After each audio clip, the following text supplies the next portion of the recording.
আসসালামু আলাইকুম। সপ্তম শ্রেণীর ডিজিটাল প্রযুক্তি টিউটোরিয়ালে তোমাদেরকে স্বাগতম। এই ভিডিওতে আমরা সাইবার গোয়েন্দাগিরি এই অধ্যায়ের সেশন 3 রুখবো এবার সাইবার অপরাধ এই সেশন আলোচনা করব। পিনা এখন জানে কোনগুলো সাইবার অপরাধ। মানুষ এতভাবে সাইবার অপরাধ করে, কিন্তু এদের ধরার কি কোনো উপায় নেই? মানুষ কিভাবে এই অপরাধ থেকে রক্ষা পাবে? গতকালের চিন্তা ছিল সাইবার অপরাধ কি, আর আজকে রাতে তার ঘুম আসছে না। কিভাবে রুখবে এই অপরাধ? ইস, যদি আজকে ন্যানো আসতো। পিনা ধীরে ধীরে ঘুমিয়ে যায়। এখানে ন্যানো হচ্ছে একটা রোবটকে বোঝানো হচ্ছে। পিনা, এই পিনা, ঘুম থেকে ওঠো, আমি ন্যানো, আমি এসেছি। পিনা দেখতে পায় তার মাথার কাছে বসে আছে ন্যানো। শোনো পিনা, সাইবার অপরাধ দমনের জন্য অনেক ব্যবস্থা আছে, অনেক আইন আছে।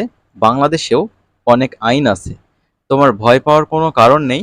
আমি তোমাকে দেখাচ্ছি কি করবে। সবার প্রথমে তোমার সঙ্গে ঘটে যাওয়া সাইবার ক্রাইম তোমার মা বাবাকে জানাবে। তাদেরকে কাছে না পেলে পরিবারে অন্য কোনো বড় সদস্যকে জানাবে, তারপর তোমার শিক্ষককে জানাবে। এখানে দেখো লেখা রয়েছে ডিজিটাল অপরাধ বিষয়ে অভিযোগ।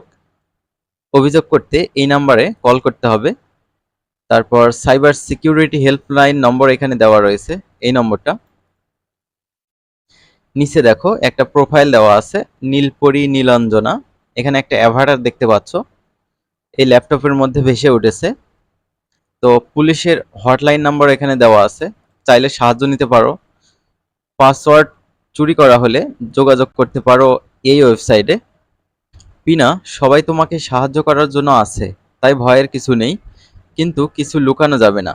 এবার আমরা নিচের অথবা পাশের ছকে বিভিন্ন সাইবার অপরাধের ঘটনায় কি কি করব তা কার্টুনের শূন্যস্থানে পূরণ করব। তো শিক্ষার্থীরা এখানে দেখতে পাচ্ছ কার্টুনের পাশে শূন্যস্থানগুলো রয়েছে। তো এই শূন্যস্থানগুলো এখন আমরা পূরণ করব। তো চলো এটি পূরণ করে ফেলি। তোমরা যারা এখনো চ্যানেলটি সাবস্ক্রাইব করো নাই, কাইন্ডলি চ্যানেলটি সাবস্ক্রাইব করে রাখবে পরবর্তী ভিডিওগুলো পাওয়ার জন্য। এখানে দেখো একজন বড়শি ধরে আছে, এখানে পাসওয়ার্ড লেখা রয়েছে খামের মধ্যে।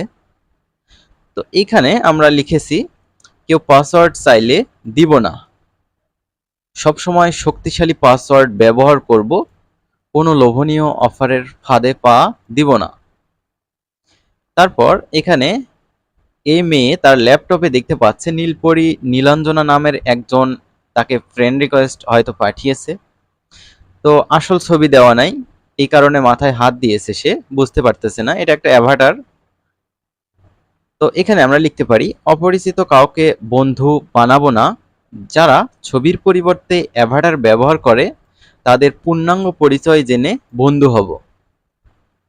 তারপর নিচে দেখো এখানে কেউ একজন রাগান্বিত হয়েছে, তার উপর আঙ্গুল তুলেছে, ইত্যাদি ইত্যাদি বলেছে, অর্থাৎ বুলিং এর শিকার হয়েছে। তাহলে দেখো বুলিং এর শিকার হলে বা অনলাইনে কেউ গালমন্দ করলে ধৈর্য ধারণ করব এবং পরিবারের সবাইকে জানিয়ে ডিজিটাল নিরাপত্তা আইনে ব্যবস্থা গ্রহণ করব। তারপর এখানে দেখো একজন ফোন নম্বরে কল করে তার থেকে পিন নম্বর চাচ্ছে, অর্থাৎ পিন নম্বর কি? কোনো সেবামূলক প্রতিষ্ঠান কখনো পাসওয়ার্ড চাইবে না, সুতরাং কেউ পাসওয়ার্ড চাইলে তা দিব না। সাপোজ ধরো বিকাশ থেকে তোমাকে কেউ ফোন দিল এবং বলতেছে কোনো নোটিফিকেশন বা কোনো পিন কোড গেলে আমাকে জানান, আপনার বিকাশে সমস্যা হয়েছে। এরকম কিন্তু কখনো হয় না, বিকাশ কোম্পানি কখনোই তার গ্রাহককে এরকম কল দিবে না। ঠিক আছে, তাহলে এগুলো থেকে আমাদের বিরত থাকতে হবে। আমরা পরবর্তী ভিডিওতে সেশন 4 নিয়ে আলোচনা করব ইনশাল্লাহ। শিক্ষার্থীরা ভালো থাকবে। আল্লাহ হাফেজ।